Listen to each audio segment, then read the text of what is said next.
ನಮಸ್ತೆ friends, good food land ಚಾನಲ್ಗೆ ನಿಮಗೆಲ್ರಿಗೂ ಆತ್ಮೀಯ ಸ್ವಾಗತ. ಇನ್ಸ್ಟೆಂಟ್ ದೋಸೆ, ತುಂಬ ಸಾಫ್ಟ್ ಆಗಿರುವಂತಹ ಈ ದೋಸೆ ತುಂಬ ರುಚಿಯಾಗಿರ್ತದೆ. ಖಂಡಿತ ಒಮ್ಮೆ ಟ್ರೈ ಮಾಡಿ ನೋಡಿ. ಇದು ಒಂದು ದೊಡ್ಡ ಬಟಾಟೆ, ಇದು ಆಲೂಗಡ್ಡೆ ಬೇಯಿಸಿಟ್ಟಿದ್ದೇನೆ ನಾನು.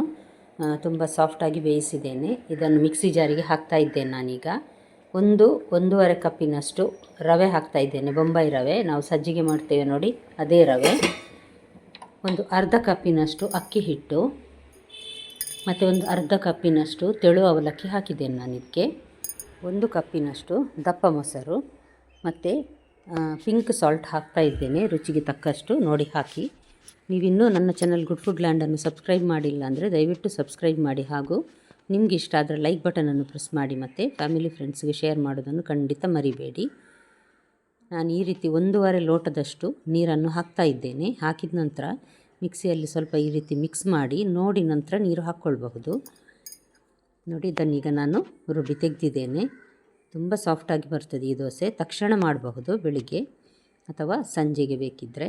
ಇದನ್ನೀಗ ನಾನು ಒಂದು ಪಾತ್ರೆಗೆ ಹಾಕ್ತಾ ಇದ್ದೇನೆ. ನೋಡಿ, ರಾತ್ರಿ ನೆನೆ ಹಾಕಬೇಕು, ಫರ್ಮೆಂಟ್ ಆಗಲಿಕ್ಕೆ ಇಡಬೇಕು, ಇದೆಲ್ಲ ಯಾವುದೇ ಒಂದು ಟೆನ್ಷನ್ ಇಲ್ಲದೆ ಮಾಡಲಿಕ್ಕಾಗುವಂತಹ ಸಾಫ್ಟಾದ ದೋಸೆ ಇದು. ಖಂಡಿತ ನಿಮಗೆ ಸಹ ಇಷ್ಟ ಆಗ್ಬೋದು ಅಂತ ನಾನು ತಿಳ್ಕೊಳ್ತೇನೆ. ನೋಡಿ, ಖಂಡಿತ ನೀವೊಮ್ಮೆ ಟ್ರೈ ಮಾಡಿ. ಇದನ್ನೊಂದು 10 ನಿಮಿಷ ನಾನು ಹಾಗೆಯೇ ಪಕ್ಕಕ್ಕಿಟ್ಟು ಚಟ್ನಿ ಮಾಡೋದಾದರೆ ಮಾಡ್ಕೊಳ್ಬಹುದು. ನಾನು ಒಂದು ಕಾಯಿ ಮೆಣಸಿನ ಚಟ್ನಿ ಮಾಡ್ಕೊಂಡಿದ್ದೇನೆ. ಈಗ ಇದಕ್ಕೆ ನಾನು ಸಣ್ಣಗೆ ಕಟ್ ಮಾಡಿದ ಒಂದು ಮಧ್ಯಮ ಗಾತ್ರದ ಈರುಳ್ಳಿಯನ್ನು ಹಾಕ್ತಾ ಇದ್ದೇನೆ. ತುಂಬ ಸಣ್ಣಗೆ ಕಟ್ ಮಾಡಿದ್ದೇನೆ ನಾನು ಇದನ್ನು. 1 ಚಮಚದಷ್ಟು ಜೀರಿಗೆ, ಇದೆರಡನ್ನು ಹಾಕಿ ಒಂದು ಸಲ ಚೆನ್ನಾಗಿ ಮಿಕ್ಸ್ ಮಾಡುವ ಇದನ್ನು.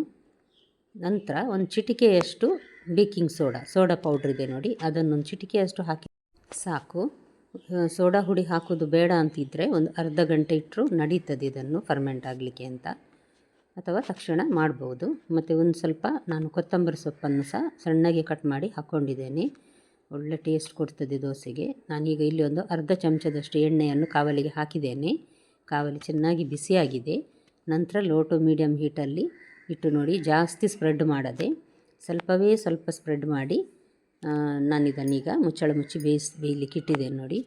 ಲೋ ಟು ಮೀಡಿಯಮ್ ಹೀಟಲ್ಲಿ ಇದನ್ನು ನಾವು ಬೇಯಿಸಬೇಕಾಗ್ತದೆ, ಇಲ್ಲಾಂದರೆ ತಳ ಸ್ವಲ್ಪ ಕಪ್ಪಾಗುವ ಚಾನ್ಸಸ್ ಇರ್ತದೆ. ಇದಕ್ಕೀಗ ಮೇಲೆ ನಾನು ಇನ್ನೂ ಸ್ವಲ್ಪ ತುಪ್ಪ ಅಥವಾ ಎಣ್ಣೆ ಹಾಕಿ ತಿರುಗಿಸಿ ಹಾಕಿ ಬೇಯಿಸ್ತಾ ಇದ್ದೇನೆ. ತುಂಬ ಸಾಫ್ಟ್ ಇರೋದ್ರಿಂದಾಗಿ ಎರಡು ಬದಿಯೂ ದೋಸೆಯನ್ನು ಬೇಯಿಸಬೇಕಾಗ್ತದೆ.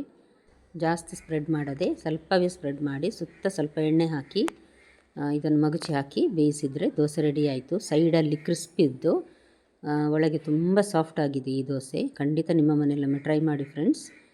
ನಿಮ್ಗೆ ಇವತ್ತಿನ ರೆಸಿಪಿ ಇಷ್ಟ ಆದರೆ ಲೈಕ್ ಬಟನನ್ನು ಪ್ರೆಸ್ ಮಾಡಿ. ಮತ್ತು ನಾಳೆ ಇನ್ನೊಂದು ಹೊಸ ರೆಸಿಪಿಯೊಂದಿಗೆ ನಾನು ನಿಮ್ಮನ್ನು ಭೇಟಿ ಆಗ್ತೇನೆ. ನೋಡಿದ ಎಲ್ಲ ವೀಕ್ಷಕರಿಗೆ ಧನ್ಯವಾದ.